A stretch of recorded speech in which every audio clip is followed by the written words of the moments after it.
What lean UX pretty much just means is this. Instead of us going out, we finding out what people want, we make an assumption, we make an educated guess.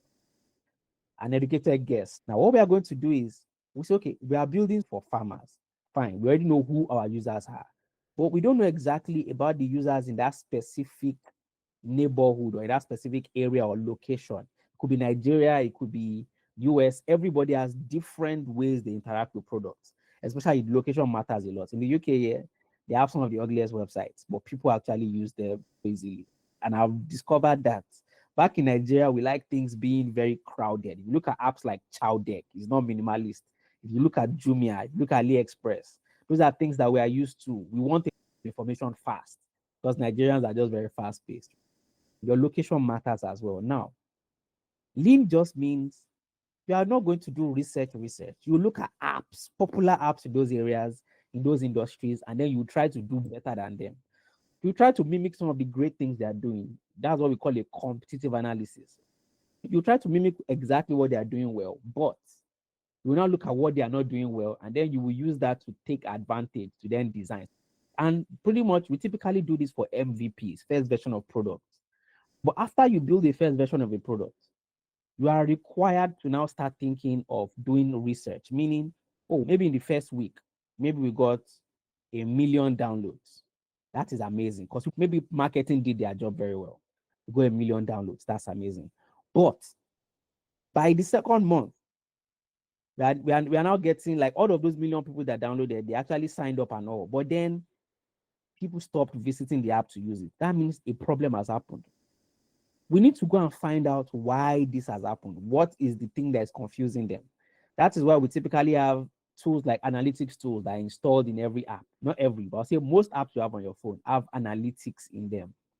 Most websites you go to have analytics. Any website you go to that asks you allow cookies, there's an analytics tool there studying how you're interacting with that website so that they can guess what buttons are people clicking on the most. How many seconds are they spending on the home page before they make a decision to sign up? You understand? How many people are coming to the home page and just closing it almost immediately? That's a bounce rate.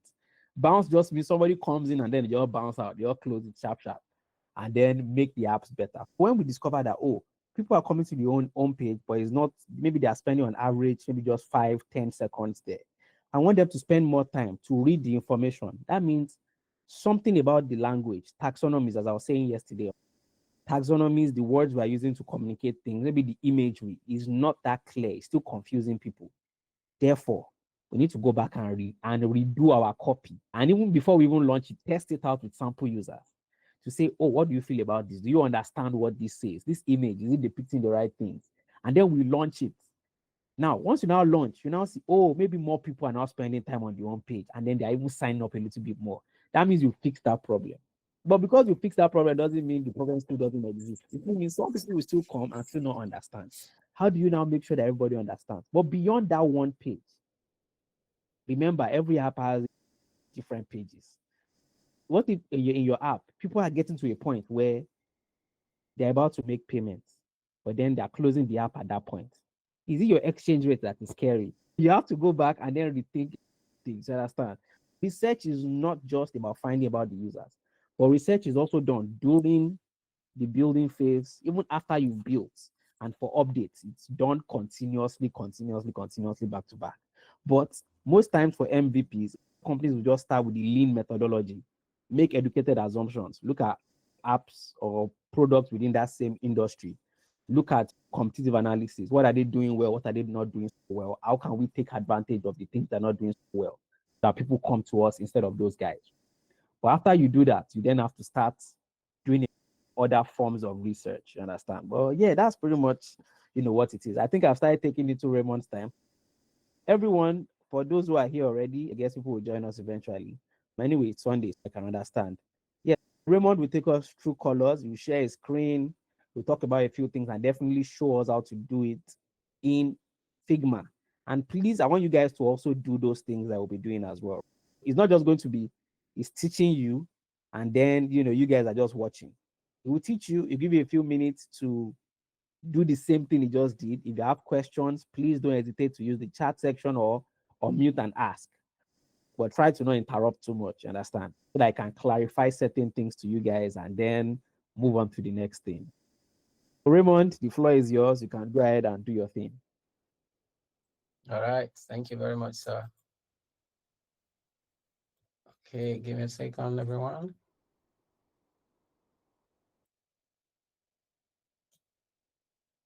Yeah, talking about UX and analytics. I just want to let you know that the things we're going to discuss today, sometimes not every company or every establishments prioritize the things we're going to talk about, especially when it comes to colors. But it's important that as a designer or as a product person, you have an idea how these things work, even if they are not going to be utilized to the full extent of what we're going to discuss. It's also important that maybe tomorrow you find yourself leading a team and you'll be in a position to make decisions. This knowledge could help you shape the way your team works. My name is Raymond, many things, but I'm also a designer. Today we're going to talk about colors. I have a few things that I want to discuss. The way I want us to go about it is not a typical lecture section. I have few slides with few things to show you as the foundation. Then we'll dive straight into Figma and also look at other resources that will help you understand better. If you're familiar with some basics of colors, you'll bear with us that we can bring others up to speed. And most importantly, if you have questions, just raise your hands and I'll be glad to allow you to ask. All right. We're going to look at four key things: color theory, color psychology, color harmony, accessibility, and inclusivity. All right. The first thing that I want to talk about is color theory. I mean, you've probably heard of primary colors, secondary colors, tertiary colors, brand colors, neutral colors, and so many terminologies that is used within the design space. Now, it's important that you know this is not peculiar to UI design or UX design, whatever we want to call it. Color is universal, irrespective of the design, whether it's digital design or physical design, your architectural design, or if it is graphic design. It doesn't matter what kind of design.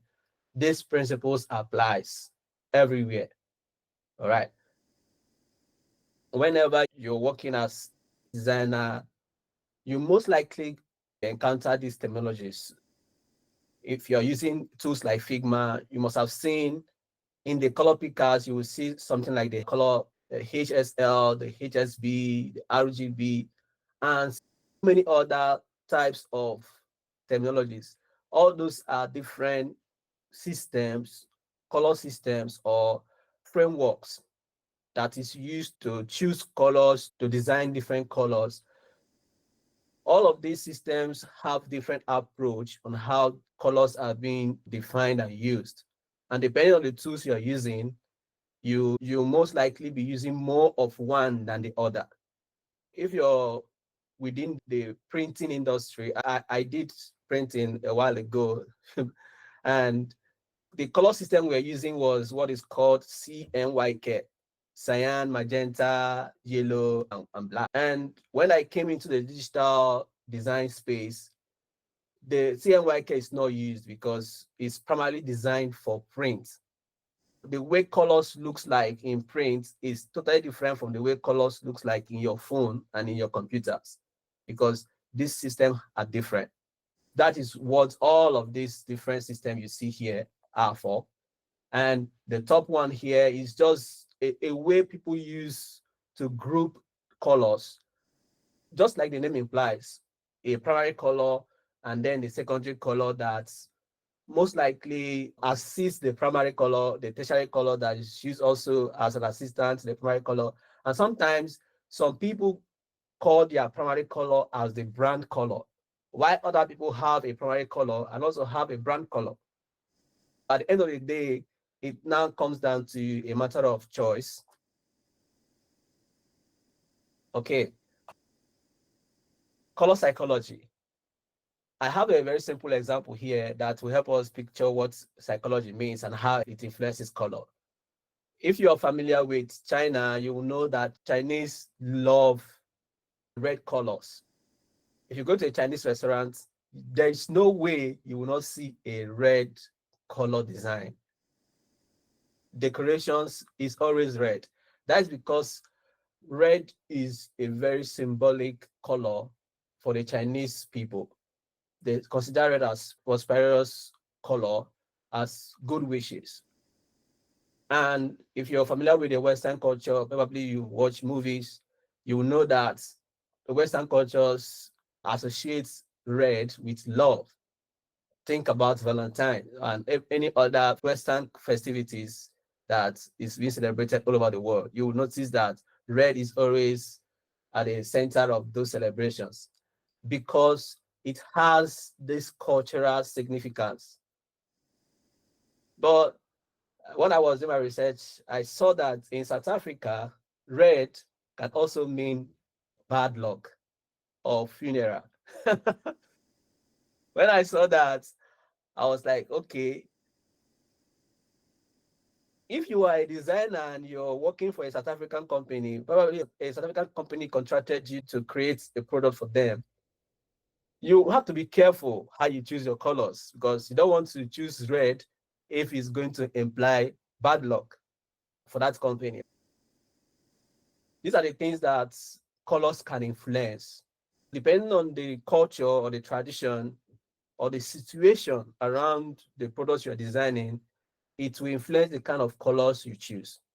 And sometimes industries can also influence the colors. If you look at this section here, literally every single financial product out there, their color is blue. Literally. Their brand color is always blue. That's because there is this established perception about blue representing trust and security and stability.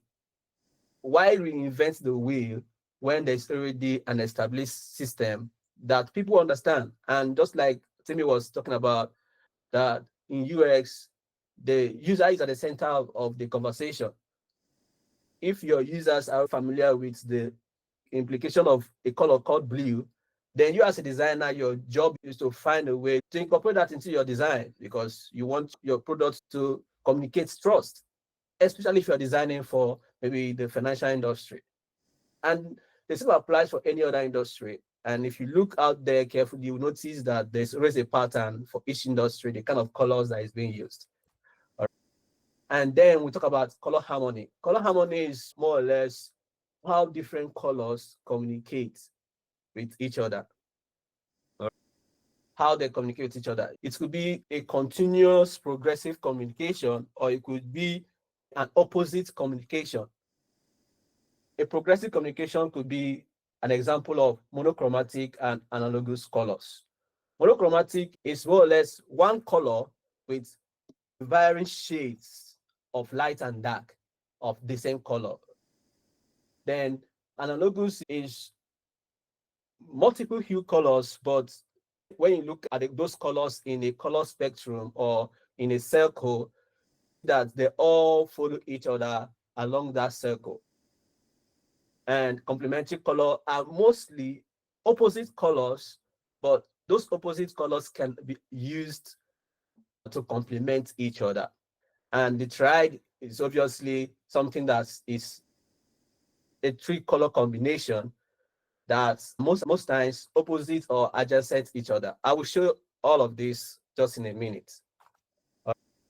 Now, the last thing I want to talk about is accessibility. And this is one of the things that most designers or most businesses don't really care about.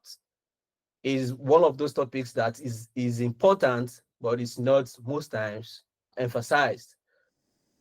If you're a designer who values or care about accessibility, this is the topic that you need to pay attention to. And I will show you something in a minute that might surprise you or might not surprise you, depending on your familiarity with the topic of accessibility.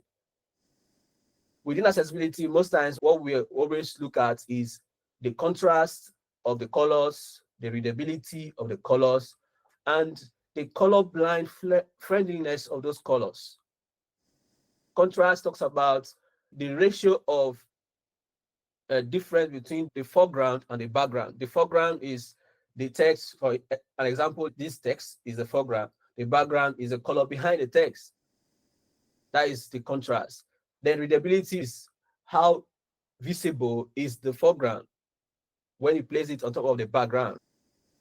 Now, my hope is that you can see this screen very clear and you can read this text because the color on the text has high contrast with the color on the background, which makes it readable.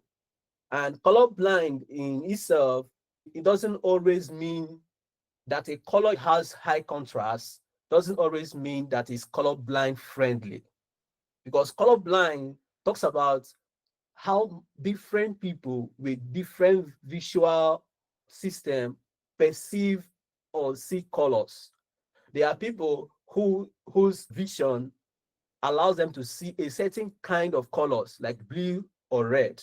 There are other people that they cannot see colors like blue at all or colors like red at all.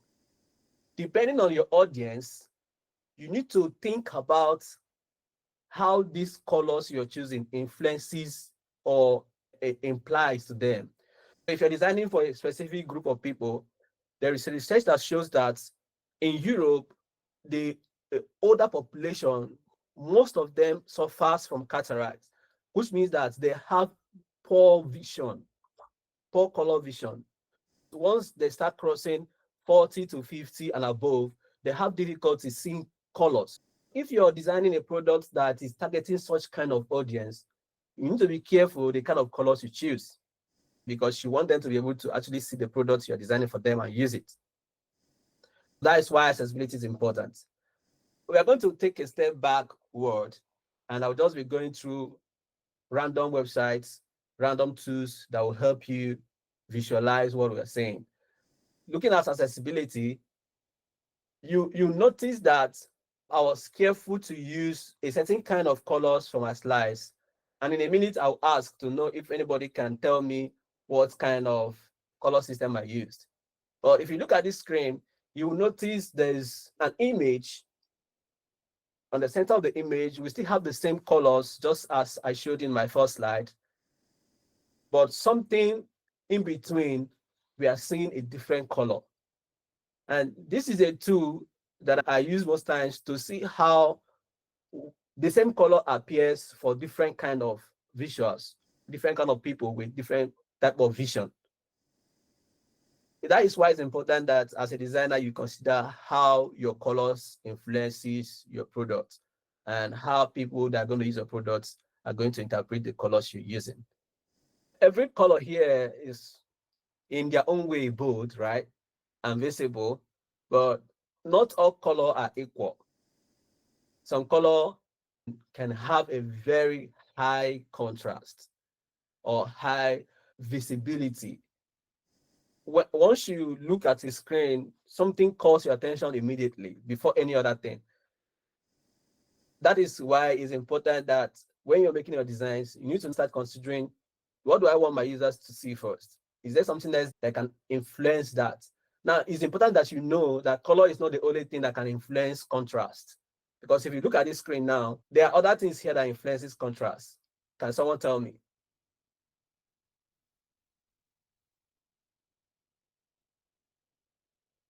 The bold fonts, yes. Because I mean, what I wanted the viewer of this screen to look at, to see more, is the meaning of the colors, the prosperity, the love, the purity, the earthly. And then as a secondary information, which part of the world does that imply to? The bold of a font, typography is a different conversation, but it's important that you know that color is just one way to influence contrast and visibility in a UI.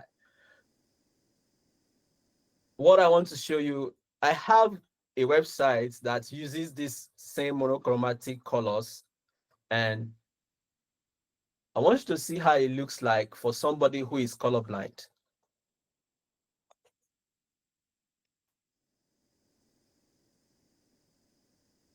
How would you call this color? Anyone else? What color would you say this color? Is this Purple, I mean, for people who are familiar with colors, especially ladies, they have 100 names for the same shade of color. But most times, guys, we just use one word, one name for every different kind of colors. Let's just say that the base color for this website is purple, and it's monochromatic, like one of us has identified. But to me, what I was trying to achieve here is that I wanted to give my visitors a different feel of a portfolio website for a designer that is not like every other person out there. While I was figuring out what color to choose, I chose a monochromatic color. And this is the first time I was actually using this kind of color. I've never used this kind of color before or after creating the design. And everything here is a shade of the same color. If you go to any of the page, you will still see a shade of the same color in all the different pages. And it still communicates the goal of the website. And you also notice that even though I'm using the same shades, there are places where if there's a text, I try to make sure that text is more visible so that whoever is reading the information will still understand or see what they are reading, right? Now, if I bring up a tool, I'll bring up this tool, I will share with you. If you're using Mac, this is a tool that you can use. And I think it's also available. There are other options that you can use on Figma to identify. Can you see that this screen is now blue? Can someone see it? Just to be sure. Can you see that this screen is now blue? Yes? Yes, it's now blue, sir. It's blue. Yes. Okay. Now, this is how someone who has a color vision that is called protanopia, this is how they see colors. If they go to any website that has any atom of red, they won't see that red in that. In fact, anything that is red, as far as their eye is concerned, is blue. Literally every single shade of red has been eliminated from this user's eye. Now, there are other types of color vision as well. There is a one that is called deuteranopia. This is also a color vision that has even lesser shade of red and lesser shade of blue. They have this deficiency in their color vision that their eyes cannot see shades of red. They can't differentiate green color from red color. And there's a other side of the location where these people that is called tritanopia, they can't differentiate between a yellow color and a blue color. If you notice earlier, the normal vision, my handsome suit here is blue. But if someone who has a deficiency in differentiating between blue and yellow comes to this website, they won't be able to see the actual color of my suit. They'll just assume that I'm wearing a green. A green, I don't know if this is called green, but someone might call it, name it the right word. But now you notice that every other thing on the website is literally in grayscale or kind of grayscale. But can you also notice that irrespective of these color types or these vision types, whoever is visiting this website can still read the content of the website, right? Now, that is because now that we've settled the fact that people see color differently, it doesn't automatically mean that contrast is considered. You still need to consider contrast, because if this text is not visible enough for whoever is looking at this, they won't be able to see this text. But irrespective of their color vision, they'll still be able to read this text because the text itself has high contrast over the background that it is placed on. That is a very good way for you to interpret colors. All right, is that for accessibility? Do you have any question so far? Anyone? Okay. Some time ago, I built this website. It was a project in school where we're working on a project on inclusivity, color inclusivity. I built a website. I will share the link with you. You can go to the website and play around with the tools there.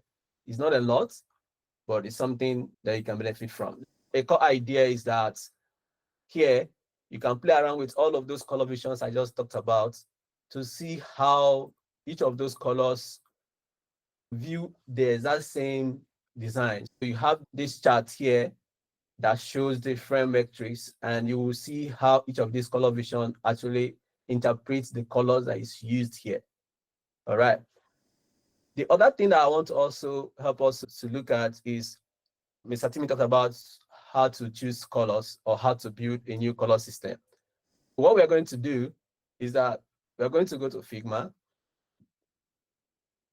I would have loved to create a new file and share with every one of us, but recently Figma has been very strict with how we share files with people, just to ensure that we don't complicate things. You will just be looking at what I'm doing. I will share a view. If you're on Figma, you can come to this file. Okay. Anyone with link? Where are you? Huh.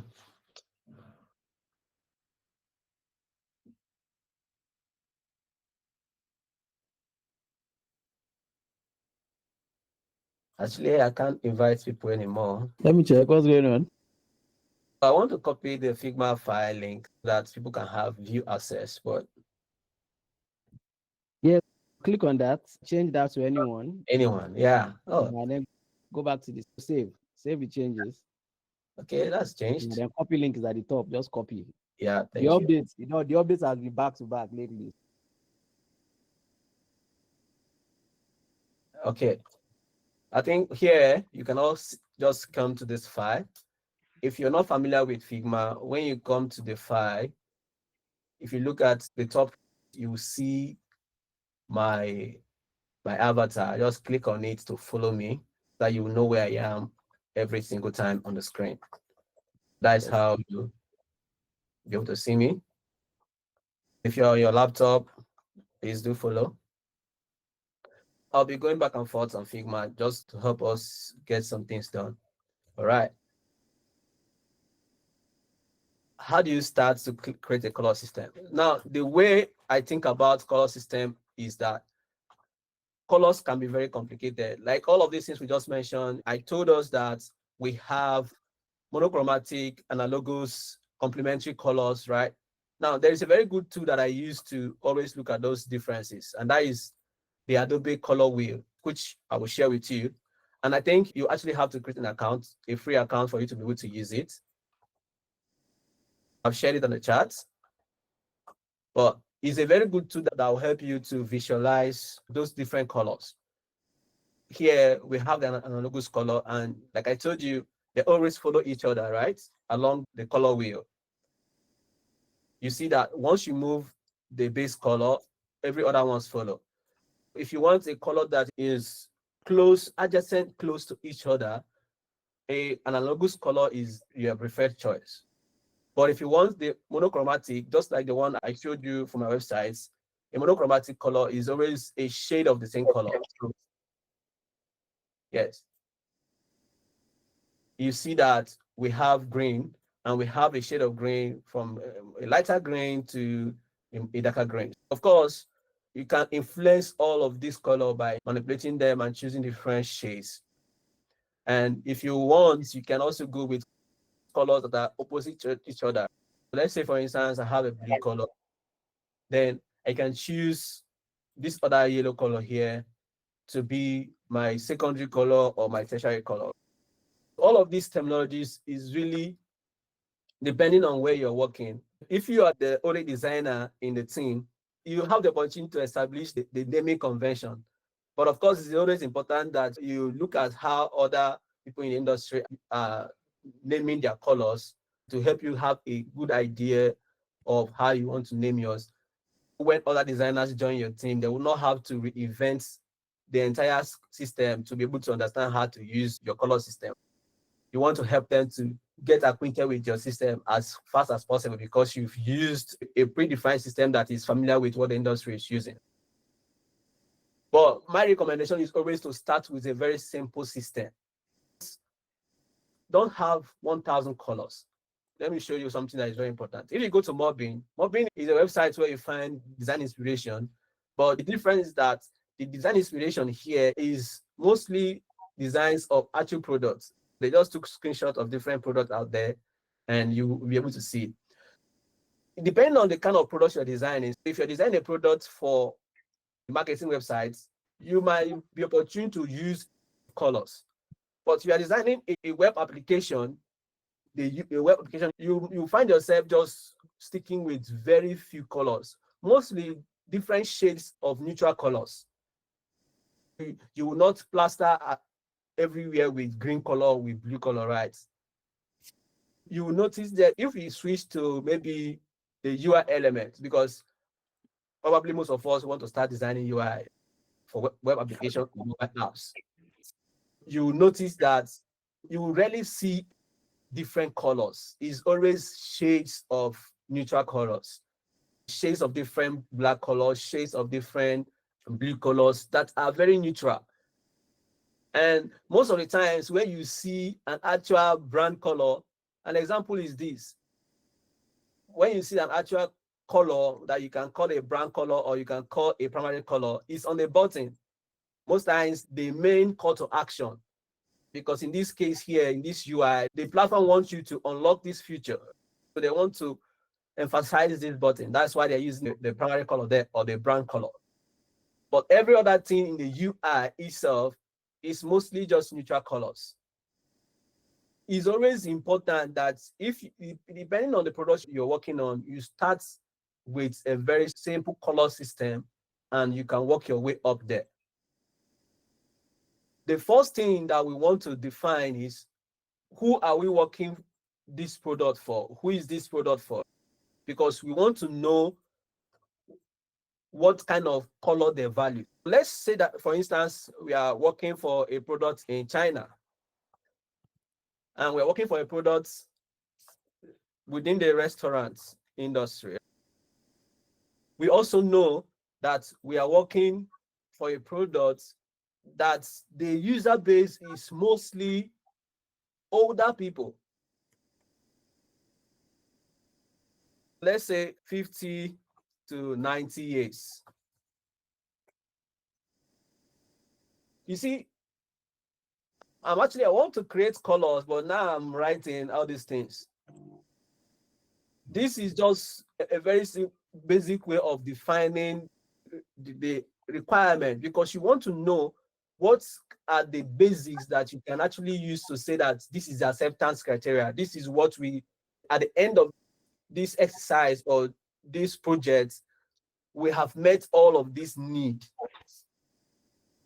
We know that we are working for a brand that is in China and it's a restaurant brand, and their target audience is mostly older people, which means that we need to be careful about, if it's a young generation, they still have a very young, sharp eyes. They can see very small fonts. They can see very light colors. But if it is older generation, their color vision is already poor enough, and you don't want to worsen that. In fact, I can actually sue you for doing that. These are the things that we need to consider. And also, now we need to check, what is the scope of the product? Are we working on a web application or are we working on a marketing website? Let's say in this case, we're working on a web application. That is the scope. Okay, a web application, maybe an application where the old people always come and buy their foodstuffs, track their order. Or we can actually just say, let's call it a mobile application, because that is probably the most convenient way to buy food online, because this is a restaurant.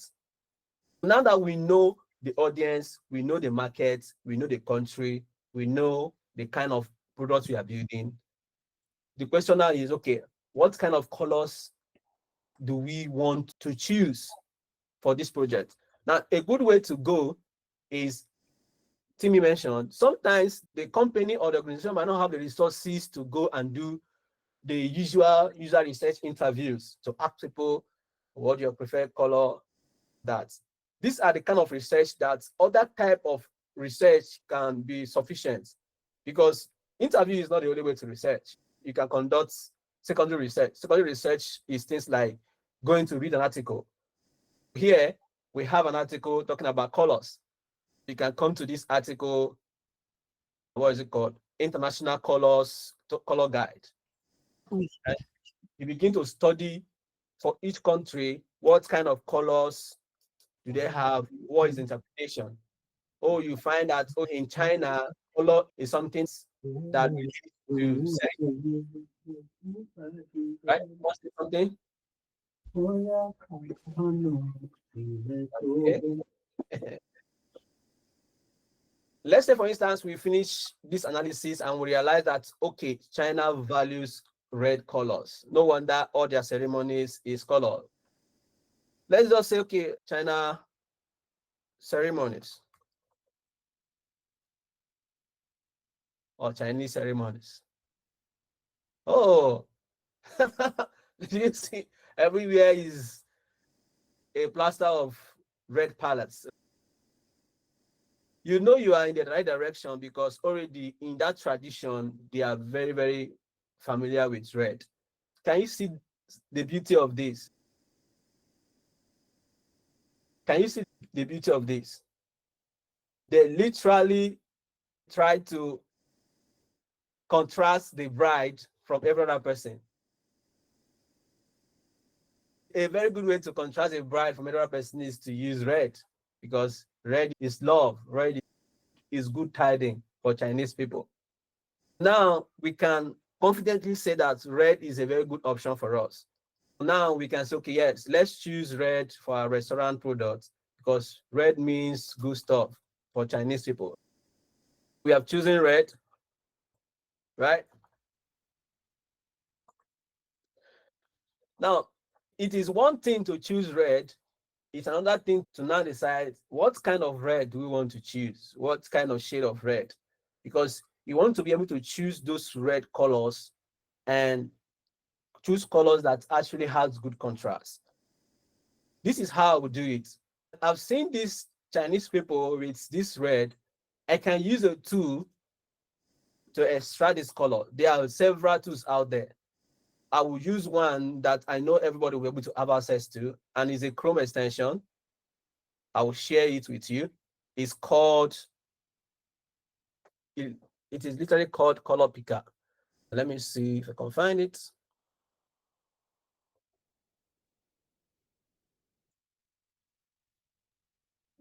Yeah, it is called Colorzilla. If you go to your Chrome extension websites, okay, let me see it here.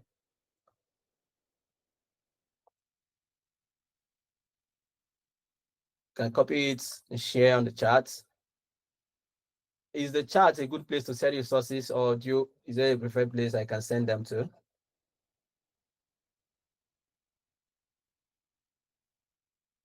All right. Let's say that we're making our research and we saw this beautiful image of this bride and want to choose this color. We can just pick this color,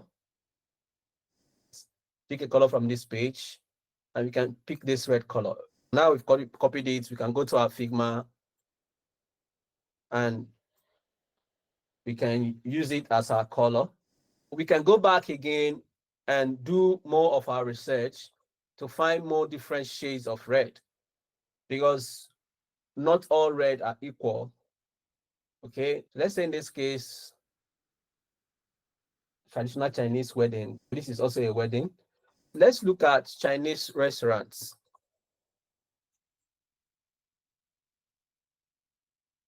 Okay, we have this one here.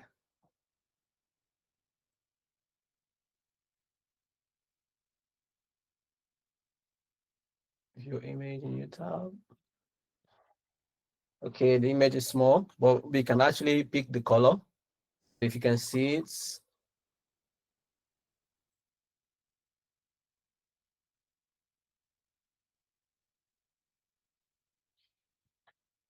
All right.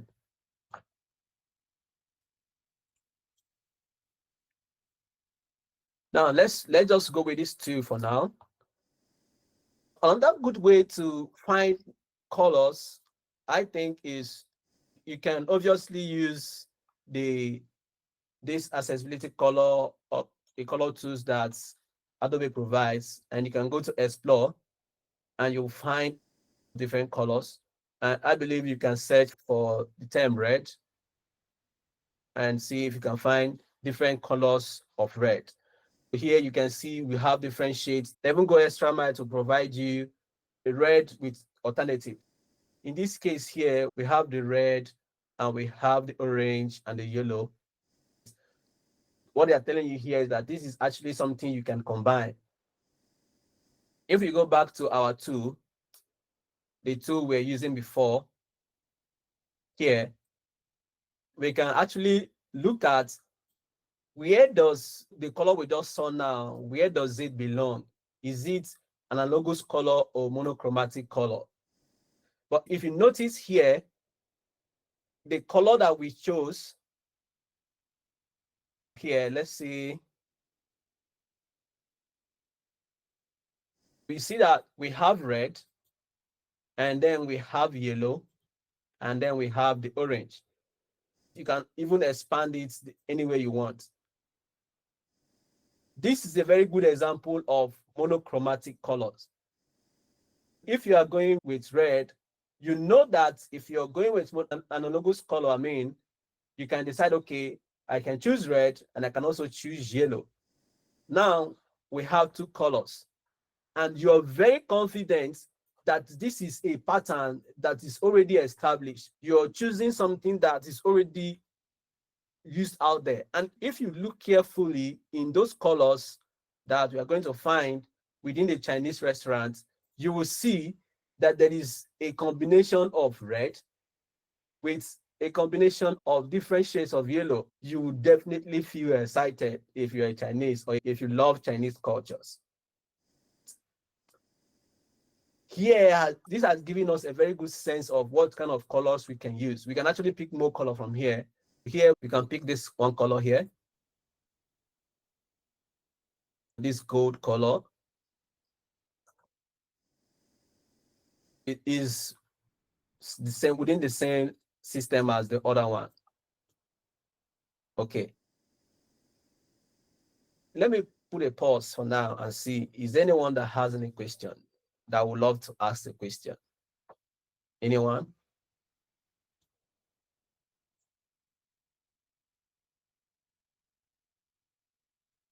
How are we feeling about it? Are you confident?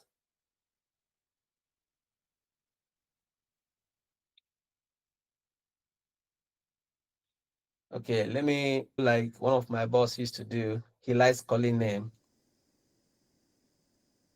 Who do I call? Solomon, are you here? I have Ola, I have Franklin, I have Adejoke, Choma, my Igbo sister. Okay. You're all confident. Awesome. Okay, let's go back to it. I hope this is not a lot, but I also hope that you're getting some value here. The next step, I mean, we just have some colors here that we can go with. The next step in our system is we want to define, okay, what is our primary color? And from our conversation so far, who can tell us what will be the ideal primary color here? Is it red or is it the yellow? Red should be the primary color. Okay. All right. We all are in unison that red is the primary color. Okay. Now, there are some brands that go with that has colors. Let me show us some design system, because design system is always a very good way to show us what people do with colors. I'm going to material design. Material design, if you're not familiar, is a design system from Google, and they have a very comprehensive documentations about their colors. If you want to learn about the system, please come to material design and look at their color system. Material design has primary color, secondary color, tertiary colors. And then they have neutral colors of all kinds. Some other products just have only primary colors. I will show you another one. We have CN. CN is a component library, or how you understand it is just a collection of different components that can be used to build a web application or a mobile application or whatever you're building. CN uses only one color system. It's always a primary color, and that is it. And every other thing is a shade of neutral colors. All right. Even if you go to the customize, you can only choose one color. You can choose either red or you can choose orange. But the good thing with this kind of website is that to help you to visualize the way the color will look like. But a product like Material UI has color options because Google is a very huge product. They have different products. They want to be able to have as many comprehensive colors as possible for them to have enough to build their product. If you're building a new product, most likely you don't need to have colors. You just need to go with few colors and you can work your way up. This is a very good resources. I will share it on the chat. If you're not familiar with Material UI, go ahead and look at it. If you're familiar with it, that is a very good starting point. If you want to see an example of where I used Material UI, I will show you. I have an agency website, and here I have the primary color. I don't know if you can see it. I have the primary color here. I have the secondary color, or this was my tertiary color. And if you come here, you also see I use that tertiary color here. And if you come to this section here, you see I have a combination of the primary, the secondary, the tertiary. This is one way of doing it. But now there may be other products that you will see. I have another design here where if you look at the platform, you will notice that the only color you will see is one color, which is the primary color. And every other thing is just in neutral colors. You notice that even on the cards, I still have a primary color, which is blue, but is a gradient with the shade of my primary color in the lighter version. And even the hover effects and the border radius are my primary color, because I didn't want to complicate issues here. I wanted to just keep it as simple as possible, and it still achieved my goal. But at the end of the day, it's a matter of the kind of product you're building and who you're building before. That's something you keep in mind. Now that we have chosen our primary color, all we want to do, the first thing is want to create our palettes. Let me say our color shades.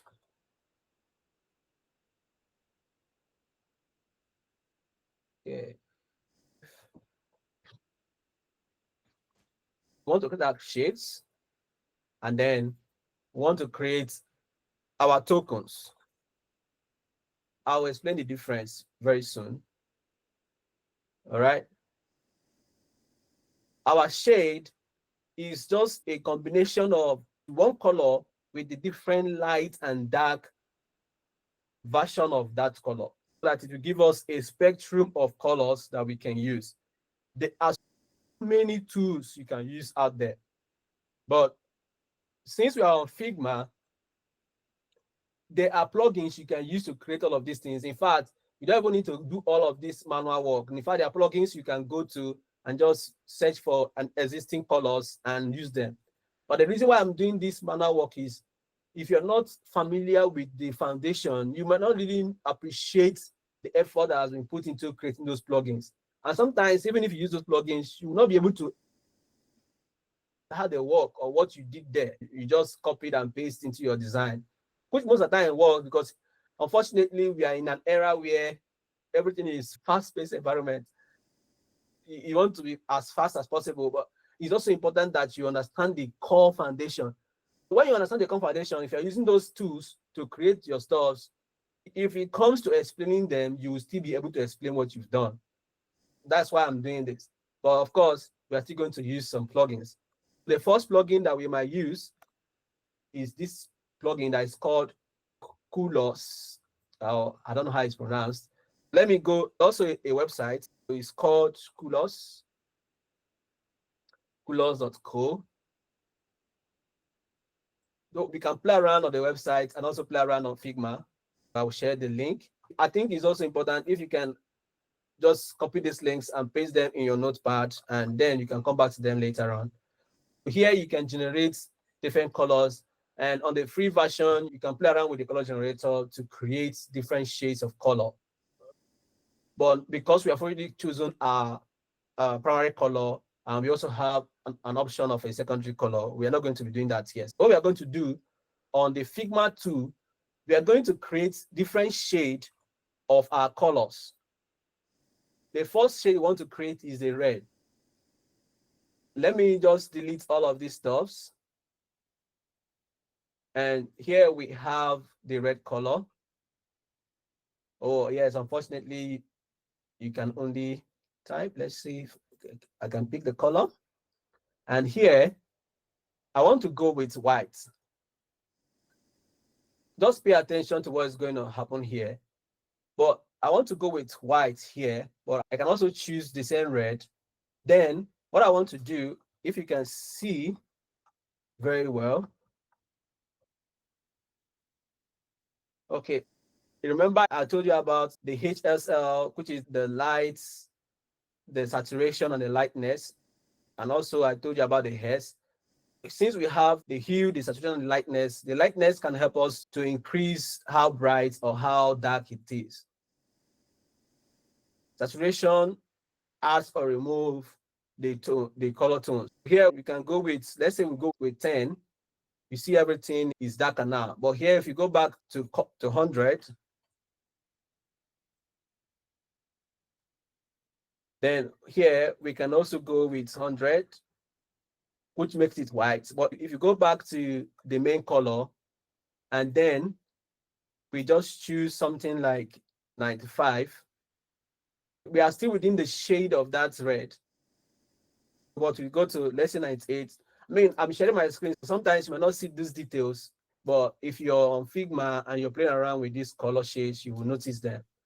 Now that I have a very light version of the same red, one thing you will notice is that I try to preserve the hue and the saturation. The only thing I change in this version is how bright or how dark it is. The hue is still the same, the saturation is still the same. That is because the hue is the main color, the natural color in that particular red. If you're changing the hue and the saturation, you end up with different variation of red that is not within color group. Now that we have these two, what I can do, I can say add color. I can say add, let's say 5, let's say add 8. Or what I can also, let me just say add 1. Here, I'll go back to my main color. And then here, what I will do is on the lightness, I will actually just make it a lot darker. Or I can just go with 25. 25, okay? Or let's go with 20 or 15. Yes. What we want to do, I'm trying to find a way that we can actually just create, let me say, add 2 shades. Do you see that? Then here I can say add 2 shades. Okay. We can generate the color, or I think we can add color to document. It was added somewhere here. Yes, here it is. We can paste it here. Now remember, the center point where we started was this one on the center here. Now we can actually do the same for this yellow, but because of our time, we'll just leave it here. Let's assume that we have created our color shade for our primary color. This is our shade. We have the lightest version, we have the darkest version. Now we want to create a color that has good contrast and good accessibility. There's another tool here on Figma that I will share with you. It's called Use Contrast. It's a very small plugin. I'll share the link on the plugin. What we want to do, let's bring in a very simple button. Let's just create a very simple button because it's always a very good way to start. Button test. Okay, let me add an auto layout. Okay, 16. Let's add a background of one of these red. Okay. Now, what we want to do, we want to find which of these shades should we use as our primary color. They are all going to be in our color system, but want to have one of them as our primary color. What I would do, I will also just say, okay, this is 18. Then I will duplicate this. I can choose another variation, and we have this, and we have this. Between these two, what I can also do, if I select this text, you see on the plugin tells me what is a contrast ratio between this black and this red. And here we have AA. To help you understand this color system, let's go back to the Adobe Color Guide. Let's go to the accessibility tool. Here, please come, just be looking at my shared screen so you see the tool. Here, if we paste this color, the red, and we bring in our black, let's go with just the pure black. You see that if we swap this, that the red is our background color and the black is our foreground or our text color. And you see the contrast ratio is 5:1. And there is what is called a WCAG accessibility guide. And what it means is the Web Content Accessibility Guideline. And it has a system that explains what kind of contrast you should have for your colors. And a good way to understand is that most of the time, what I aim for is to have a minimum of AA, or if preferably a triple A contrast. A triple A contrast means that there is a good contrast ratio between the background color and the foreground color. You see that here in the preview, we have different previews of how this will look like. And sometimes you will find suggestions here that will help you choose or manipulate these colors to be able to decide how best to go about it. Now we know that this is a 5:1, and the contrast that we want to pursue is something that is within the higher contrast ratio. If I copy this other color, the darker version, and go back to this two and change it to this one, you will see that the contrast drops because the background is darker and the text is already dark, which means that it's now more difficult to see the text than it was before. And if you notice here on the right, you now have suggestions on how to improve on this. But what if we change the text color to white? White.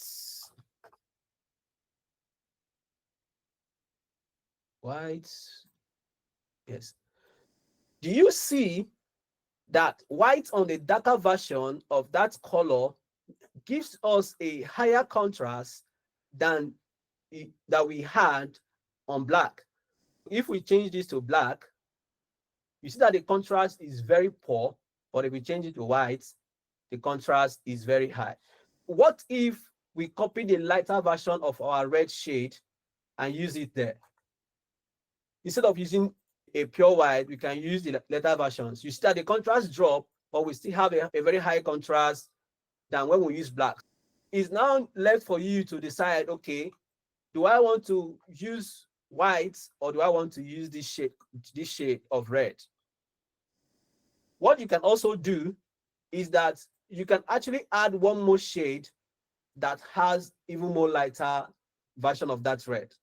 Here, the lightness is 90, 98. We can make it 99. Sometimes these are very subtle differences, but that is what elevates your design. Now we have this, and the contrast is a lot higher. For a brand color, this could actually be a good place to start. Here, we can now change this to this brand color, and we know that we are going to get a very good accessibility shade if we are going to use this white on this red. This is where you can start from. You can even go a little bit further to play with the other shades, which obviously, once you have a darker shade of the background and a lighter text, you will get a higher contrast. All right.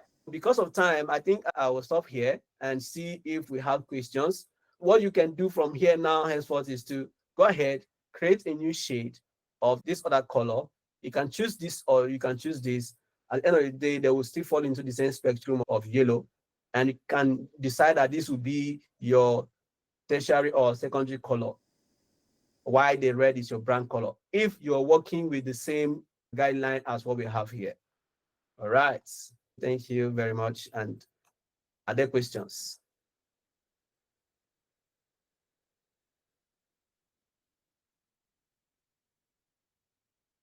Maybe no clap. Stop clapping. Just ask question. Yeah, you guys should ask questions if you guys have questions. All right. All Thank right. you. Good. Thank you very much, Raymond. Really appreciate it. I was even miss have learned some kind of things for there because some kind of method they use, I already use them. Yeah, that was very insightful. Thank you very much. Yes. Okay. We are going to switch to me.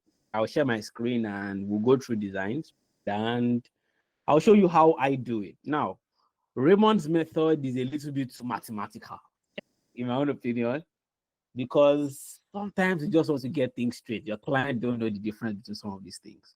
But again, when they actually know the difference between these things, the Raymond's way definitely is, very, very accurate. That's like one of the most accurate ways. Now, I'll share my screen and I'll run through a few things and also I will explain the tools that I use and it makes it just a little bit simple. Both methods are very valid. And then there's always something I always say as well. Every designer will have their own different techniques, different tools, different, should I say, methodologies on how they actually execute, should I say, architectures or designs and stuff like that. Regardless of whatever it is, the technique is still valid. Let me share again what's going on with my browser. Give me a second.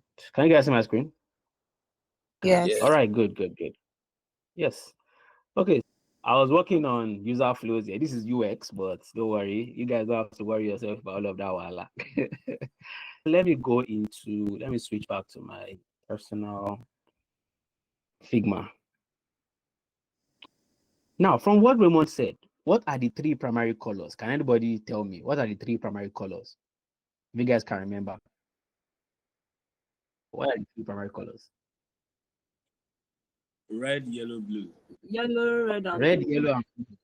yellow, red, and blue. Good. Those are the three primary colors, right? Now, just fundamentals, right? And it's because, you cannot create blue or red or yellow by mixing colors together. It's kind of said that these are colors that actually occur naturally, right? Now, when you guys hear the word natural, you'll be thinking nature. And when you think nature, you think green, obviously. Apparently, the green and the yellows that we see, and like the light different shades of greens that we have for our leaves, are apparently not natural colors. These are colors that are from multiple mixtures of pigmentation. Some kind of blue element has mixed to like yellow to then give you green. Now, when we now say secondary colors, yes, what are secondary colors and what are examples of secondary colors?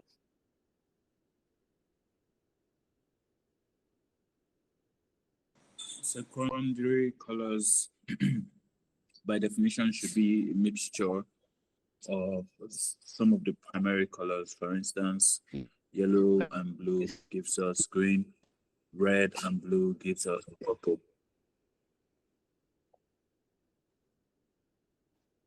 Was that clear? Yeah, exactly, right? Primary colors are colors that you get from mixing two primary colors together. Right now, when we say mixing colors together, we can actually demonstrate it with our Figma. It's just pretty much saying you have a layer that has yellow, you have a layer that has blue, and you can pretty much put them together. So think about it like paint buckets. Let's say you want to paint your house, but you actually said, oh, I want pink. But when the manufacturer doesn't actually have pink, what do you guys usually think the painters will do? How do you think they'll mix it to give you that a shade of pink? Anybody? Red and white. You understand? They'll dilute. The concentration is that you have, let's say you have 100% of red and you have 100% of white, right? 100% of white is white, 100% of red is red. But then the moment you find a new bucket and then you mix in 30% red and 70% white, you end up getting a mixture that looks more pale. It becomes diluted. It's just very similar to when you have maybe like drinks or maybe like all these, maybe Coke. If you have Coke in a cup, you start putting water in it, it will start diluting and then the color will start getting paler. It's the same concept. Let's go into this quickly and just show you guys. Let me just draw a box here. And I'll have these primary colors just to demonstrate what these things are. I'll just pick a random yellow from the spectrum and I'll just say yellow. The extreme end here is actually the actual hue. This is the hue. Now, there are some terms I will talk about quickly, and I don't want you guys to think about it too much, but they are basic terms to actually understand colors a little bit more. Then we have blue. And for blue, I'll just pick just this blue. Now, if you notice, any of these layers that we select, the fill is always going to be 100%, right? The fill will always show you 100%. Now, in order to get, and these are what we call the primaries. Let me just type.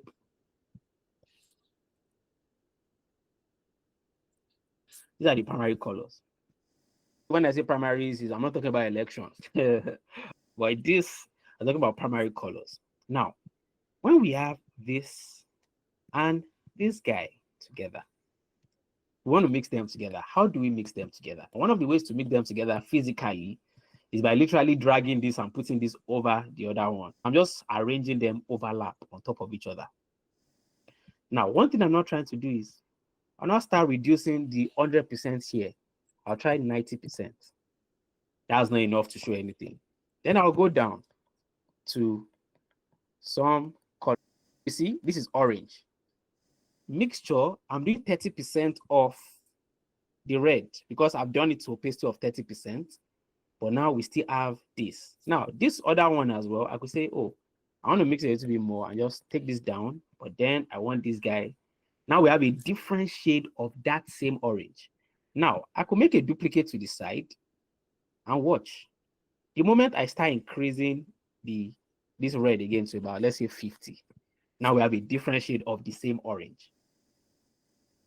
You get secondary colors from varying mixtures of two primary colors.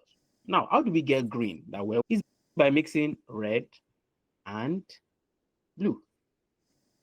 Pretty much. Now, watch how we do this. Once I grab this guy and I come over, I overlap. And then I'll start bringing the opacity of this guy down. Now we get purple. You understand? Purple is kind of like the mixture of red and blue. But blue and yellow will then give us the green that we're actually talking about. Move this. And again, also in theory as well, it's also said that these are colors that actually, how can I say, that actually occur in natural light. For some reason, sunlight is natural light, but again, there's theory around light and spectrums. I don't really want to get into all of that explanation. But you guys can see this. This is purple, pretty much. Now, also, what you are mixing with what also matters. You understand?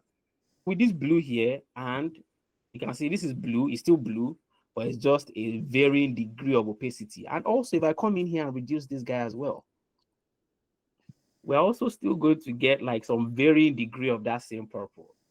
So the percentage of how the colors are pretty much just demonstrate exactly how it happens. Now here, if I put blue on top of this guy and I go down, you see, it's giving me some type of purplish color as well. But then let's watch this. Let's take this. Let's make this back to 100. Let's take this guy. I'll bring this to the top.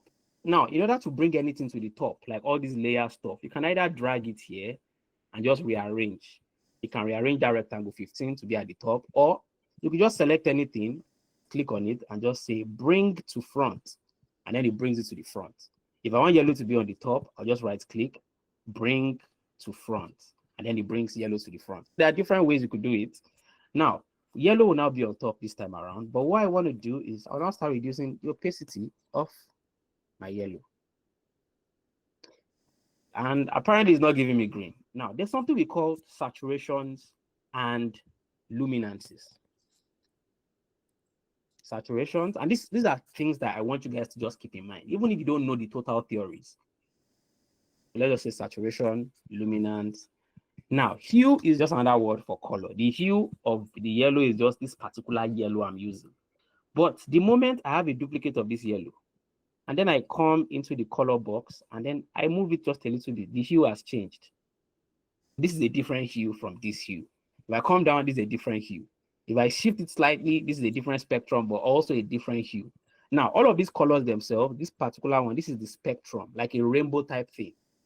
But it's like a spectrum of all the colors that will pretty much have, should I say, digitally, represented digitally. These are all spectrums, this line down here. This one here just controls opacity. Just forget about that one.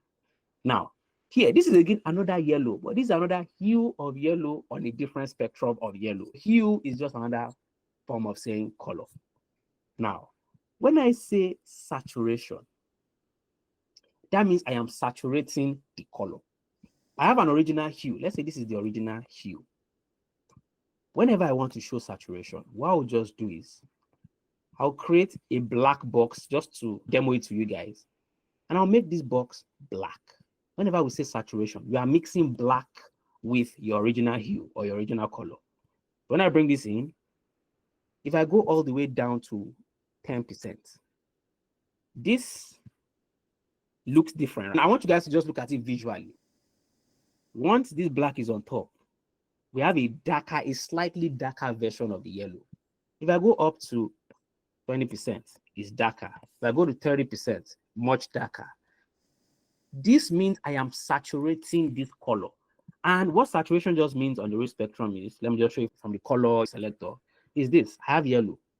When they say use a saturated version of my yellow, that means if this is the original hue, I am mixing blacks down this line, this right line on this side. I'm mixing blacks with this. But the moment I start coming down, I'm getting darker colors. I'm having saturated versions of the yellow. This is also still yellow. This is not black. Let me show you compared to black. Let me just show you what it looks like. Let me make this 100% again. And you guys will see that there's a clear difference between the two of them.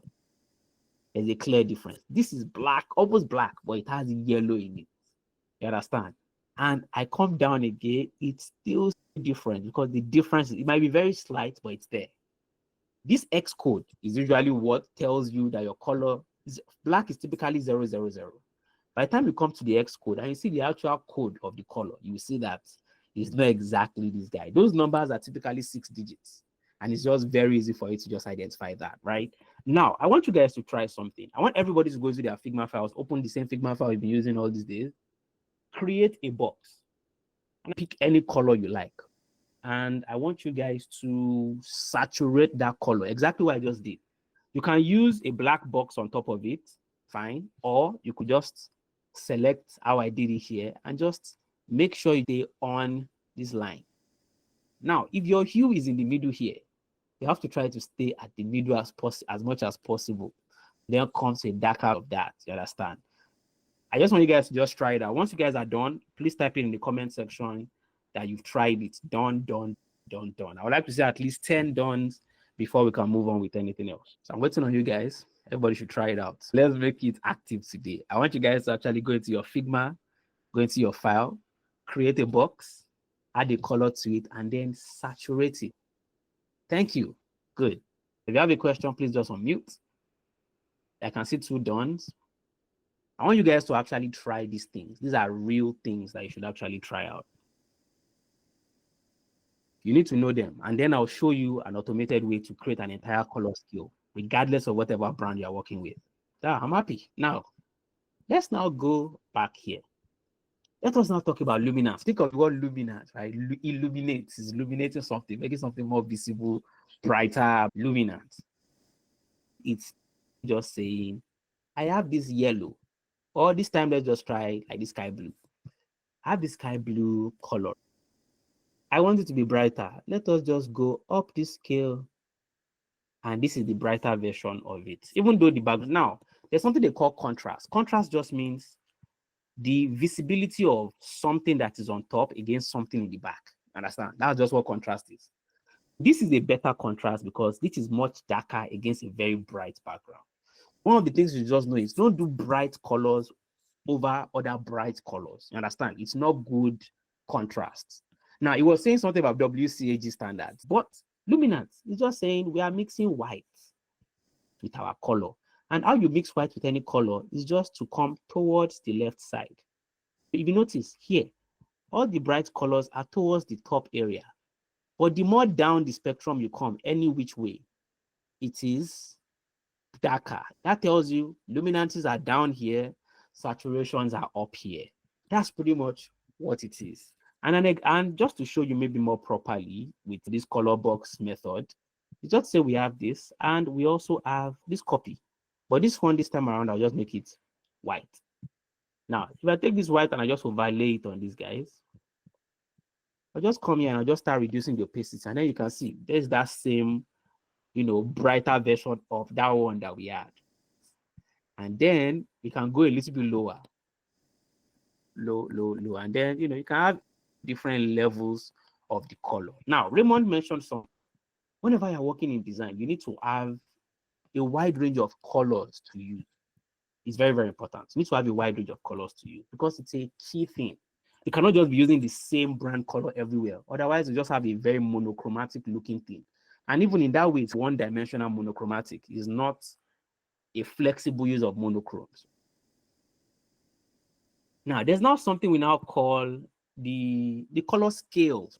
Now, there's one we call the monochromatic. There's the monochromatic scale, which is awesome. And again, when I say monochromatic, what do you guys think when you hear the word? Because I think somebody answered as well. When you hear monochrome, what do you think it means? One-dimensional color, one-dimensional thing. Well, I won't say one-dimensional. I'm using luminances and saturations of only this green. I'm not maybe complementing with like blue or maybe with yellow. It's just purely, everything is just a different version of a lighter green or a darker green or a middle range green. I'm not using any kind of other colors apart from white, black, and then green, but green in different uses. But when I say one-dimensional just means I'm only using white, black, and green. There's no lighter version of the green. There's no darker version of the green. I'm just using it like that. That's what I mean when I say one-dimensional. Monochromatic scale. Then we have the analogous scale. We have the complementary, which is something everybody loves. Complementary scales, and then we have two others. We have the triadic scale, and then we have something called the tetradic scale. Now, all of these things big grammar. Don't worry, I'll not confuse you guys with anything. Whenever you guys hear the word complementary color, what do you think it means? Complementary color. And you hear the word you guys have heard it before, obviously. It's not your first time. It's self-explanatory, like colors that complement each other. Exactly. Colors that work well together. You understand? How do we find out these complementary colors? But first, how do we even find out the color of the brand that we are supposed to build an app for? Let's go in and let me find a few logos. Let me pick a logo from this file I have here. Let me just grab the Duolingo logo. And these are all like, this is what we call competitive analysis. There's things that goes on, but this class is mainly based on UI stuff. I won't bother you guys with this, but it would be nice for you guys to be doing some extra reading, you understand? But this is really the brain work of actually building any apps. So let me just come in here and paste the logo. Now, your brand color will typically be in the logo of the product that you're working on or the company you're building their app. The colors will always be in there. most times they'll hand you a brand guide. The brand guide has all the color guidelines, has the different documentations of the X code, the CMYK, color code of their exact color itself, the main brand color. How do I find out? Can anybody direct me? Just, in 30 quick seconds. Somebody should just direct me, give me the step-by-step of the things to do in order to find out this green. Oh yeah, anybody? What should I do first? Please repeat the question. Give me a step-by-step walkthrough of the things that you click on and do in order to find out the green of this Duolingo. You click I on think fill. All right, I'm listening. Nah, you've gotten it wrong. Somebody else should try. hello. Ladies first, ladies first. Let's be nice. Okay. I would click on the rectangle All right. and then click on fill. No, not yet. You have to first drop a rectangle first. Yes.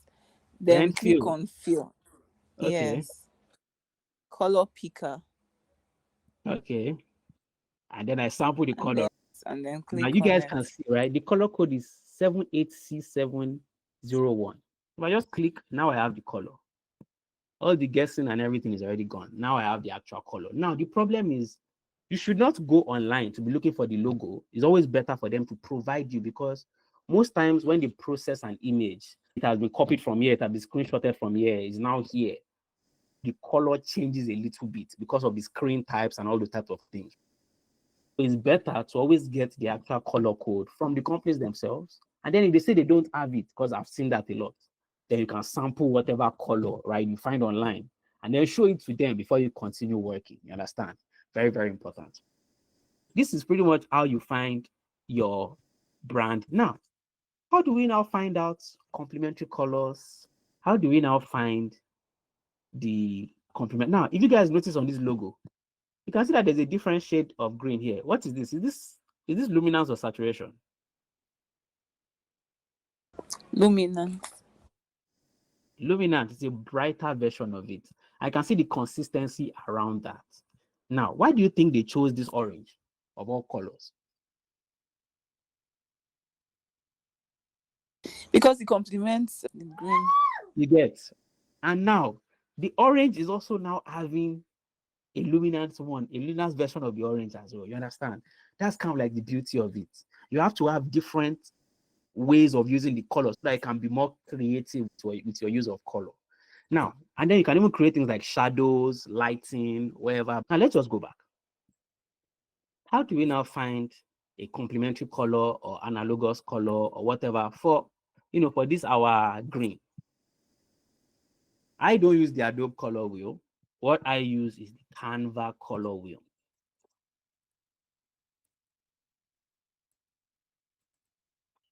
I'll share the link with you guys. This is the Canva color wheel. Canva color wheel is the easiest to use. It generates just what you need for you, right? Now, this is the Canva color wheel. It's a very beautiful tool. I just generally just come here, grab the colors I need, 2 seconds, I'm gone. And I never look at it again until I finish the project and I need to take another project on. Let me give you guys the link to this Canva color wheel. Bam, and that's that. Let's now come here. Now, it's telling us to give it an X code. Which X code are we going to give it? We're going to give it the X code of the Duolingo green sample. I'll just come here, copy that text, Control C. I'll come back to the Canva color wheel and I'll just double click here and paste. Now we have that green. Now, see what it's saying. It's saying the best complementary color for that green is actually this purple. Now, you can have a bunch of different complementary colors. You understand? But first, let us pick a scale here. Let us pick a monochromatic scale. If you notice monochrome will not go beyond the green spectrum. It will just be giving you variants of that green. All it just gave us for monochrome is that the other monochrome is just a lighter version of this dark green that we gave to it. I hope you guys are following me, right? It's so easy. Now, if you need to sample this color, just see, you don't even have to highlight it. All you have to just do is click on that and it copies it. Go to your Figma, make a duplicate of your original color, and then just paste it inside of that area. Now you have that exact same green that Canva color will give you. You can see. Now, as a designer, when I now go and say, I want to do complementary, but complementary is saying purple is the best complementary color, or like a dark blue. It's kind of purple though. Right now, to me, it feels this is not what I want to do. How do I find other colors that I can work with? Now, one of the ways I can say is, let me just copy this color. I'll copy that, and then I'll come back in here, and I'll make a duplicate of this as well, just to show the complementary. But for the second one, I'll type in the color code. Now, I might not like this purple because this is just not what, how can the guy be, green, and then the boots and the nose is also purple? That's weird. This was a very good, balance. How do you get that balance? Now, a designer can make their own choice and say, I would like to customize. But now, then you are beginning to get like a custom scale. Custom skills are not exactly the complementary skills. You get what I mean? Let's just go back to complementary. Now, one of the ways that I can actually get that orange is by looking for other spectrums. I'll try analogous. Analogous is not giving me an orange here, but still it's giving me a little bit of monochrome, meaning don't stray too far from green, but also let's add one extra thing. Analogous will give you 3 colors, you understand? Your original, something not too far from it, and then something entirely different. Now, I can choose and say, okay, I want these 3 colors, but this one will not already be present. I'll just choose this 1 and 2, and then use them for work. Now, let's go back. Copied. Then I'll go back in here. And then we'll just do for analogous as well. Let's just duplicate. Oh, sorry, analogous is second. Let me go according to the hierarchy. Let me just make a third box next to this, and I will just type in the number. This is the actual orange. Now, you will notice this orange is not exactly as bright as this guy. It's kind of darkish, but remember, we can always do luminances, we can always do more saturations if we wanted to. Understand? We are still around that play range of that, or we are getting closer. You understand? Now, the other color that it gave us was like another green. Let's just go back and copy that. And I'll just paste it in and paste. Now you can see we have 3 colors that we can work with in the case of being analogous, right? Now, when we are talking about triadic and tetradic, tetradic will give us like 4 colors. Triadic is like 3, tri, but it gives us very wide-ranging type, spectrums. And let's just go back to Canva color wheel, and then you guys can see. I come in here and I say triadic. Triadic will give us different colors. Now, this is pretty much what's happening. This is your actual green. This is the actual point of your green. It will pick something on the extreme end of something called a color wheel, but it will give us colors from the extreme ends we can use that work fine. But remember, you don't always have to use the color exactly as they show, because there's luminances and there's saturations of the colors, which I'll show you how to get to that. You guys will think it will take a long time, but it will actually take a very short amount of time. We have the green. Let's go triadic. Let's copy the color. Let me come back down here. And I will make a duplicate of this. And for the second one, I'll change it to what was given to me, Canva, which is like a blue. And over here, I'll come back and then I'll copy this color. Now, tetradic will give me 4 colors. Let me just make that duplicate. Now, let's go back and see what tetradic is telling us. Coming back here, tetradic. Now we have tetradic. You can see all of that. It's giving me 3 other colors apart from the main color I had at first. Let's copy this and let's just go back into Figma. I was saying Canva. And then let's just go back to the first one and I'll copy this and then I'll come back in here. I'll also paste it in. And we need to have one more because we need to have 4 colors for a tetradic scale. And I'll just copy this. And I've pasted that. Now, these are all the scales.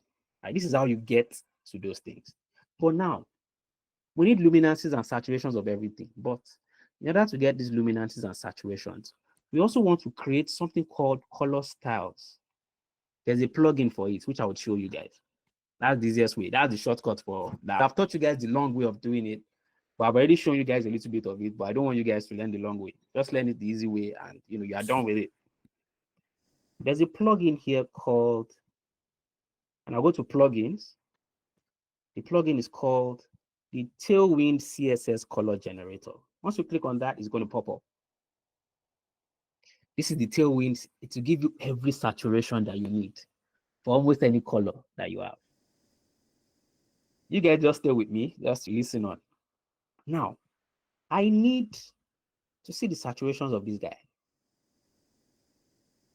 Maybe they're the same spectrum. Again, I'm not even going to be bothered, but let's say for the original color, we want to have the brand color, all the saturations and luminances. And this naming conventions pretty much is the standard. Raymond was talking about using standard naming convention. This plugin uses those standards. You don't really have to guess what the name might be or what it's going to be and things like that. 50 just means that is the lightest color that you want to use. That's the highest, the lightest one. And then 950 is the deepest version of that color. How do we now get the spectrum for this green? All I'll just do is come here to the field. I'll copy the color code, Control C. And for the X, I'll just paste it where we have X code, V. Now, this is the entire spectrum I need.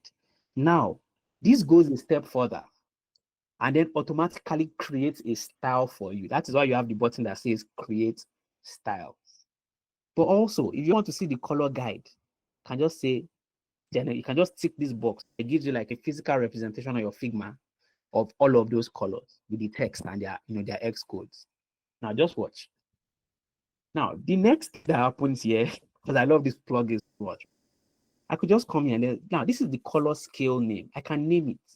Now, Lima is not the name I want to give it. I'll just call it brand green. I'll just name it that. Once I'm done, all I'll just do is just say create styles. The moment I create styles, it creates the styles at the center of the entire canvas. That's the only problem I have with this tool. It takes me all the way away from where I am and then it takes me to the center of the entire canvas. But if you notice, it has given me the entire spectrum that I need. I have the brightest color down to the darkest. But in addition to this, I now have something here called brand green and all the color styles are here. Now, what does this mean? I have created a system on how this green is going to be used throughout the entire life cycle of this product. Now, if you guys watch this, I could just zoom out and then I'll just go in and I would say the design I did the other day. Let's come back in here. The design I did on this, here the other day. And then I say, I want to apply these colors here. Let's say I want to do that. Now, one of the things I'll do is I could select this icon. And when we have this blue, I could just see these 4 dots, all of those styles, it will load them up. And I'll just apply any of that green I want. I could just say, oh, this is like a bright blue, or fine, maybe I like this one. Now it changes it. But you notice, this is not a very good contrast. The green and the white are not that contrasting. Therefore, I'll go in, I'll just go a little bit deeper into it. Now I have a very good, and this works.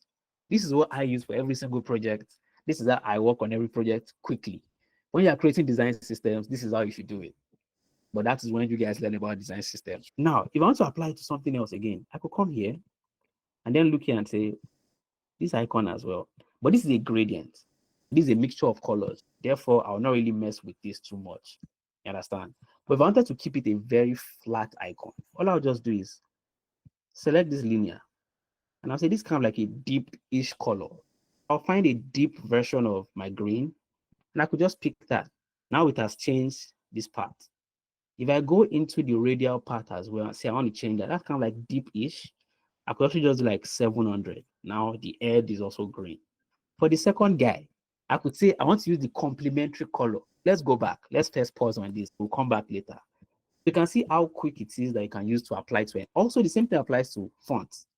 I can select the text and just go to the color here and just say, I want this text to be green or something that contrasts against white, meaning any of these bright colors will not really be a good one. I'll probably start from about 700, 800, 900. And if I wanted it to be closely to black, I'll just pick 950. And if I zoom in, you'll see it has elements of green in it, but it's the actual color spectrum that we've picked. Understand? And it's easy to change if you need to just click and change back. Click and then move it back. It's crazy. Let's go back first. Now we have a color style created. Right, that plugin has saved you about 1 hour or 2 hours. And the good thing again is it created the naming. It broke everything down into spectrum from a scale of luminance to a scale of the saturated version. We'll now come back here. We'll now say, for that, we've already done everything monochromatic. I just want to do, all I'll just do is the same thing. I'll load that same plugin again. I'll take the base X code, Control C.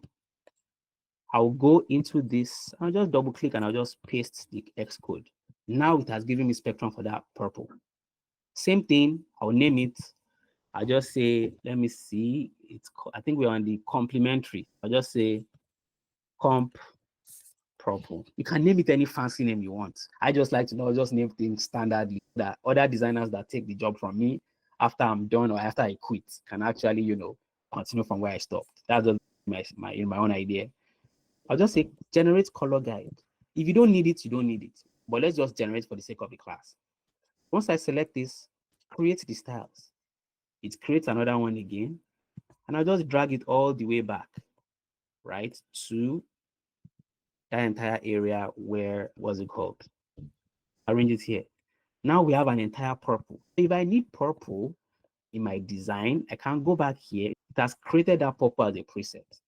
I just come back here. I just say, okay, it is like a brighter color. Therefore, I'll just come and say, I want to choose a brighter version of that purple. I'll just pick something like this. And for the body as well, I'll probably pick maybe this, and I'll go in, I'll say I want another version of the purple, maybe 500. Now it separates the head from the body. Now this guy's hand is this guy. Therefore, I'll just pick that color and I'll just want it to be green as well because the guy is green, purple, and that's fine. I'll just say maybe 700 as well, you understand? And pretty much I have a unique looking color set. You understand? Sometimes as well, some people are like, oh, everything is just white. I don't want things to be white. Now, you can say instead of white, you want to use the palest version of your original main color. You can do that, that version 50. Once we do that, anywhere you have white, I could just select that. Right? White is FFF. Just remember that. White is FFF, black is 000. You understand? I'll just say, I want this. I'll just pick that. Now I have a greenish looking app. And then it just gave it a little bit of life. I could come again and say, oh, I remember the color of this was F8, F8. I can select the entire frame and just look for anything that is F8. You see it in selection colors. Anything that is F8, I'll say I want it to probably just be green 100. Now it has given me a green 100 everywhere we had that F8. Now we have something that is now following that, green feel and that, this is pretty much how it works with colors. Now we have complementary purple. We also have brand green. Now, if you want more, let's even do for this orange. Let me now load up the plugin again. All you just have to do is load it up, copy the color code, Control C, come here, double click and just paste the code. Now you have a bunch of yellows and browns and whatever. And then I'll just say generate, okay, I'll just say, let me just call this, let me just say oranges. Just let me call it oranges. I'll just create a color guide. And I'll just say create styles. Now that oranges has been created, but also I have a visual representation of that stuff all over here. And then if I put it down here, you can see it's there. It's more like yellow, but yeah. And pretty much that is it. Now, if I need to apply anywhere like the boots or whatever, I could just use a darker version of it or whatever. But now, this doesn't mean that this is the only way to make colors. As a designer, you are allowed to break the rules because that orange wouldn't have been the best. This color would not have been the best for this. They had to break the rules to make sure it stood out a little bit more. This orange color is not specifically on any known scale, But it's something that they could have said, okay, this is this, let us tweak it. Let's find a sweet spot around oranges here. They'll find a sweet spot. By the time they decide to then do that, color range thing, it will give them something close to these colors they have here. Let me just use that color generator again. Let's do that. Control C. Let's paste it in. Now we have some oranges that could actually be around that same range. I don't know exactly what their range is, but again, it could be that. Just call it Pirate Gold, generate guide, and create styles. Now I've done that. I just grab the same thing again and bring it back to the center here. Now, instead of using the oranges one, I'll just use this one instead, because this one looks very closely to that color as well. And pretty much that is how you could actually break some rules. You can break the rules if you want to, but as long as it works, as long as your client is fine with the color combination, and as long as pretty much you have a system created, you have a system that is standardly created here, that, oh, these are the colors that I'm using. We're not using colors by guessing, what the box, this thing is. Oh, this is where the green is. Oh, this is where it is. No, you create a style. Understand? You create a style and then you apply it to everything that you're working with. Understand? That's pretty much the main idea of the entire color thing. This is how you create colors, color spectrums, and at the same time create a style, all with just one plugin. I want you guys to try it quickly. I want you guys to pick any logo you like. I want you guys to find out the main primary color, the main brand color of that brand. Sample it. Then the next thing I want you guys to do is to load up the color generator and then find out the spectrum of that specific color. I want you guys to quickly do that in 3-4 minutes. Once you guys are done, please just use the comment section and just say you are done. I don't take you guys time today, but your assignment will be coming today, and your assignment is going to be based on making sure your colors are very consistent across a design. I would like you guys to go ahead and do that. Create a color spectrum for any brand that you like. Any brand you like, create the color spectrum for it. And yes, I'll wait till you guys are done with that. Any questions though, even though I think I explained maybe things, but any questions really?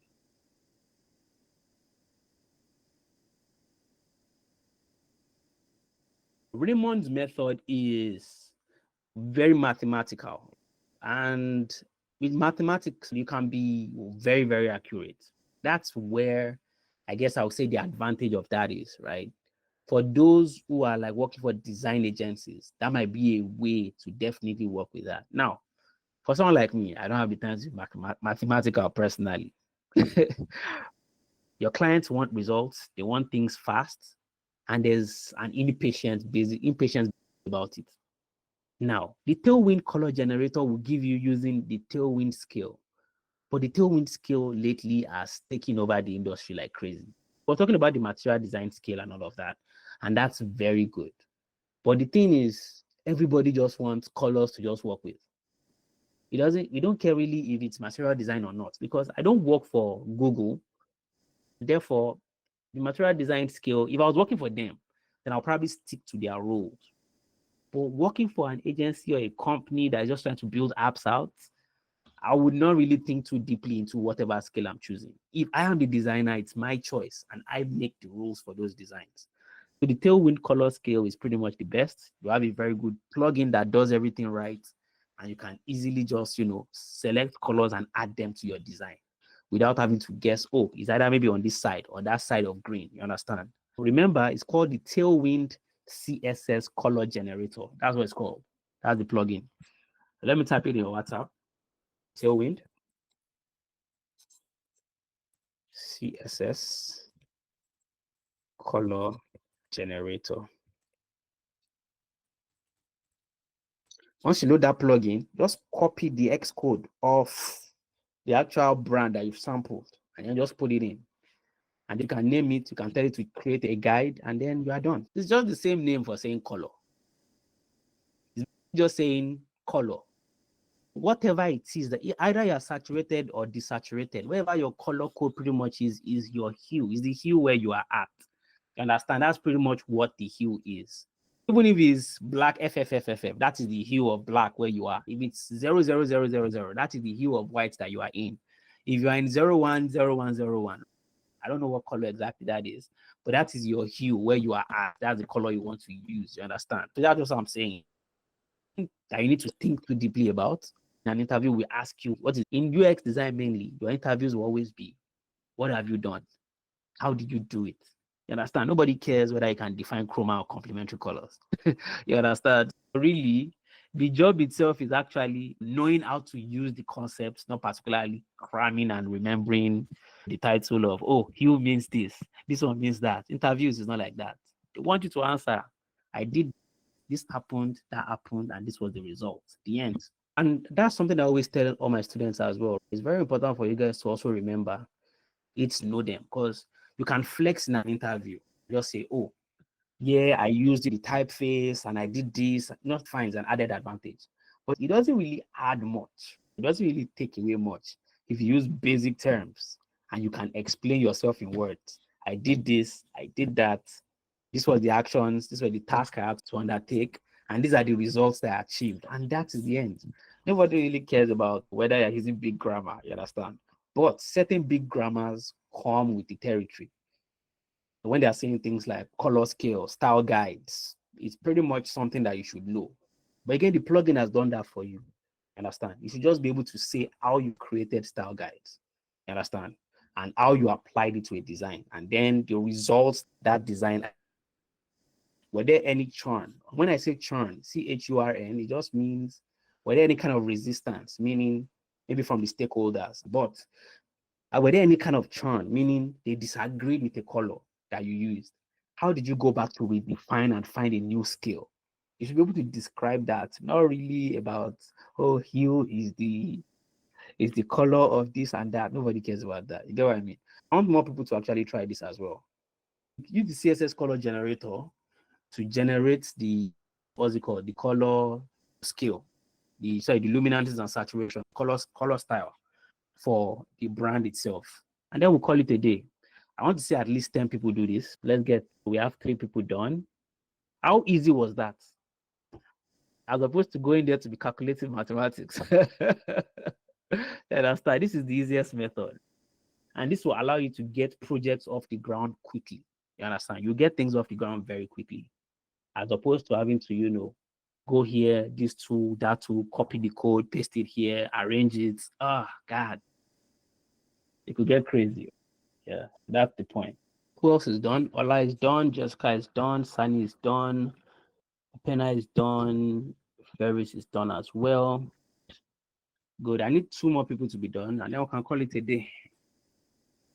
You guys will get your assignments tonight, and I think I want to make it a little bit technical. You guys learned something last week. You've learned some additional things this week. One thing I want to do is, I've still not found the perfect plugin to create type skills, like the type, because you remember what I did yesterday, right? When I was showing you guys how to create like a style guide for typography. You see how easy it was with color. I told you guys yesterday it was going to be very easy. For type, I still haven't found the best plugin for that. I don't know why, but I think I'll still hack that. I'll find a way to find that. But the assignment is going to be, you're going to design something. But for every single, what's it called? For every single text that you use in there, it must be attached to a text style specifically that you have created yourself. Any color you do in that design must be attached to a color style that you have created. And please, guys, don't just think it's only about colors. You can also do luminances and saturations for blacks and whites as well. In design, when we do those things, we typically do black because we want to have different ways we can use black for text. You can use the tailwind color to generate an entire spectrum. It will even give you like a nice gray color as well that you can use. And you can also do white. For white, you can use white for like backgrounds and some other maybe icon elements and things like that. You can use it in so many ways. It just depends on how you as a designer want to use that thing and to the extent in which you want to apply it. If you want to practice on your own as well in your free time, try to design something and see how that goes.